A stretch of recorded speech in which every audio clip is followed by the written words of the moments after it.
Hello everyone, सपनों की दुनिया में आप सबका स्वागत है।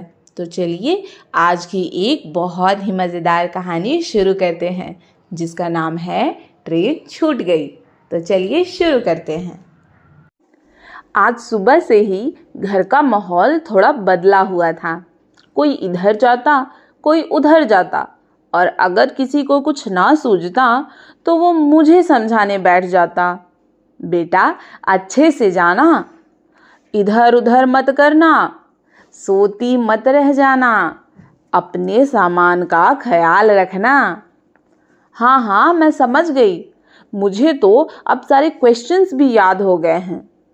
आप सोच रहे होंगे कि क्या हो रहा है, तो मैं आपके कन्फ्यूजन को क्लियर कर देती हूँ।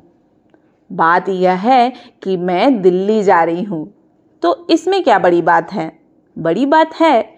बड़ी बात यह है कि मैं अकेली जा रही हूँ। हाँ जी, आपने सही सुना, मैं अकेली जा रही हूँ। यह पहली दफ़ा है जब मैं कहीं अकेली जा रही हूँ। वेट, मैं घूमने के लिए दिल्ली नहीं जा रही, मैं एग्ज़ाम देने दिल्ली जा रही हूँ। और क्या, आपको क्या लगा मेरे घर वाले जिन्होंने आज तक मुझे स्कूल ट्रिप पे नहीं जाने दिया, वो मुझे कहीं भी अकेले जाने देंगे? बिल्कुल नहीं। पर इस बार उनके पास कोई ऑप्शन ही नहीं है मुझे अकेले भेजने के अलावा। तभी तो मैं जा रही हूँ। मैं अपने इस सफ़र के लिए बहुत एक्साइटेड हूँ, at the same time nervous भी हूँ। मैंने पूरी तैयारी कर ली है, खाना पैक कर लिया है, कुछ किताबें भी रख ली हैं। शाम 3:50 की ट्रेन है। अभी 2 बज रहे हैं। ठीक 1 घंटे बाद मैं स्टेशन के लिए निकलूंगी। तभी फ़ोन बजी। भाई का कॉल था। उसने बोला 1 घंटे में निकलेंगे, रेडी रहना। और फिर वो ट्रेन का स्टेटस देखने लगता है। अगले ही पल फिर घंटी बजी। फ़ोन की। भाई का ही फ़ोन था। उसने कुछ ऐसा कहा जिसके बारे में मैं सोच भी नहीं सकती थी। ट्रेन चली गई। एग्जैक्टली उसने यही कहा। चली गई मतलब कि ट्रेन 3:50 शाम की नहीं बल्कि 3:50 भोर की थी जो कि चली गई। सच कहूँ, मुझे तो समझ ही नहीं आ रहा कि अब क्या होगा। इतनी बड़ी गलती, इसे गलती नहीं ब्लंडर बोलेंगे। यह कैसे कर सकती हूँ मैं? मैंने टिकट पे मेंशन टाइम को अच्छे से देखा था, कई बार देखा था। उस पे 24 मई 3:50 ही लिखा था। अब तक घर का माहौल बदल चुका था।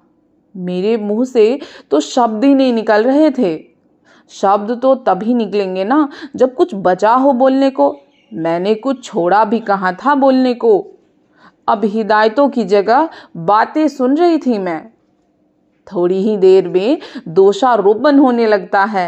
भाई कहता कोई काम सही से नहीं कर सकती। मैंने कहा कि टिकट तो तुमने ही बुक किया था, तो तुम्हें टाइम नहीं दिखा? वो कहता सब काम मैं ही करके दूँ। हाँ, बड़ा आया सब काम करने वाला। तभी हमारी नज़र घड़ी की ओर गई।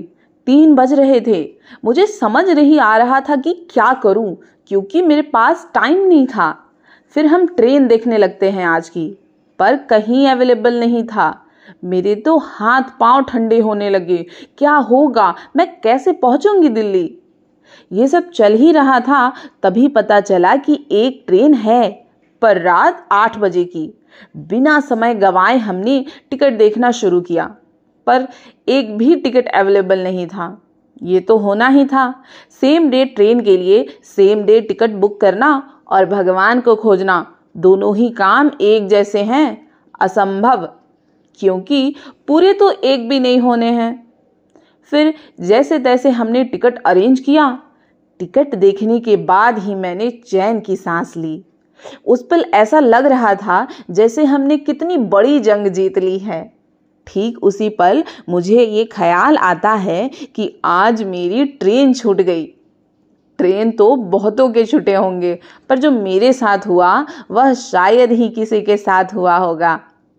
मैं इतनी बड़ी बुद्धू कैसे हो सकती हूँ?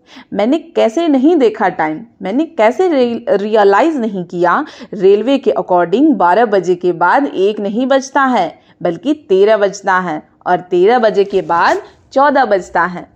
तभी तो मेरी ट्रेन छूटी ना। अगर रेलवे वाले टाइम के बगल में AM PM लगा देते तो क्या हो जाता? कम से कम ये सारा कन्फ्यूजन तो नहीं होता। इन सभी वाक्यों में सबसे मज़े की बात यह हुई कि मेरी ट्रेन छूट गई और मुझे पता भी नहीं है कि मेरी ट्रेन छूट गई है। इससे मज़ेदार और क्या ही हो सकता है। मुझे अपने आप पे हंसी आ रही थी कि मैंने क्या किया है। सोच रही हूँ अपने इस हरकत को क्या नाम दूँ।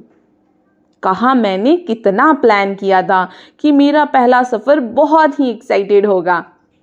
मैंने क्या सोचा था और क्या हो गया। अब तो कोई एक्साइटमेंट नहीं है, ना ही कोई प्लानिंग्स है। बस किसी तरह मैं दिल्ली पहुंच जाऊं। 7 बजे को मैं घर से स्टेशन के लिए निकल गई और ठीक 8 बजे ट्रेन दिल्ली के लिए निकल गई। आज की यह कहानी इतनी ही। अगर आपको मेरी कहानियाँ पसंद आती है तो आप मेरे वीडियो को लाइक करें और मेरे चैनल को सब्सक्राइब करें।